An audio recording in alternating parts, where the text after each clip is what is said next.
Why are signals red in colour? ಕೆಂಪು ಬಣ್ಣ danger indicate ಮಾಡೋದಕ್ಕೆ ಕೆಂಪು ಬಣ್ಣ ಉಪಯೋಗಿಸ್ತೀವಿ. ಏನಕ್ಕೆ? ರೀಸನಿಂಗ್ ನಿಮ್ಗೆ ಆಲ್ರೆಡಿ ಗೊತ್ತಿದೆ. ಏನಂತ ಹೇಳಿದ್ರೆ, red has the highest wave length. ಮೊದಲನೇದಾಗಿ highest wave length in our visible spectrum ಅಲ್ವಾ.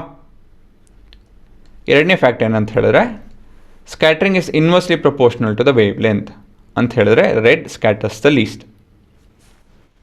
ಸೊ ಕನ್ಕ್ಲೂಷನ್ ಏನು?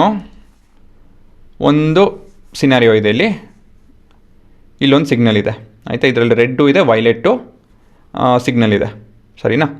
ಸೊ ತುಂಬ ಸ್ಮೋಕು, ಸ್ಮಾಗು, ಮಿಸ್ಟು, ಚಳಿಗಾಲ.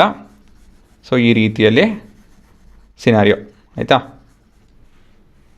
ಇವಾಗ ಇವೆರಡು ಸಿಗ್ನಲ್ ಆನ್ ಮಾಡ್ತು ಅಂತ ಹೇಳಿದ್ರೆ ವೈಲೆಟ್ಟು ಒಂದಷ್ಟು ದೂರದವರೆಗೂ ಬಂದು ನಿಂತ್ಕೊಂಡ್ಬಿಡುತ್ತೆ. ನಿಂತ್ಕೊಂಡಿದ್ದು ಅಂತ ಹೇಳಿದ್ರೆ ಸ್ಕ್ಯಾಟರ್ ಆಗಿ ಡಿಮ್ ಆಗೋಗುತ್ತೆ, ಕಣ್ಣಿಗೆ ಕಾಣಲ್ಲ. ಅದೇ ರೆಡ್ ಏನಾಯಿತು ಅಂತ ಹೇಳಿದ್ರೆ ಅದು ಇನ್ನೂ ಸ್ವಲ್ಪ ದೂರ ರೆಡ್ ಆಯಿತು ಅಂತ ಹೇಳಿದ್ರೆ ಇನ್ನೊಂದಷ್ಟು ದೂರ ಹೋಗುತ್ತೆ. ಸೊ ಸಿಗ್ನಲ್, ಡೇಂಜರ್ ಸಿಗ್ನಲು ದೂರ ಹೋದಷ್ಟು ಒಳ್ಳೆಯದಲ್ವಾ. ಹಾಗಾಗಿ ನಾವು ಕೆಂಪು ಉಪಯೋಗಿಸ್ತೀವಿ. The red is the least scattered by fog or smoke. ಇವೆಲ್ಲ ನೋಡ್ತು ಅಂತ ಹೇಳಿದ್ರೆ red is least scattered in visible spectrum. Therefore it can be seen in the same colour at a distance. ಹಾಗಾಗಿ ಕೆಂಪು ಕಲರ್ ಸಿಗ್ನಲ್ ಉಪಯೋಗಿಸ್ತೀವಿ, ಸರಿನಾ.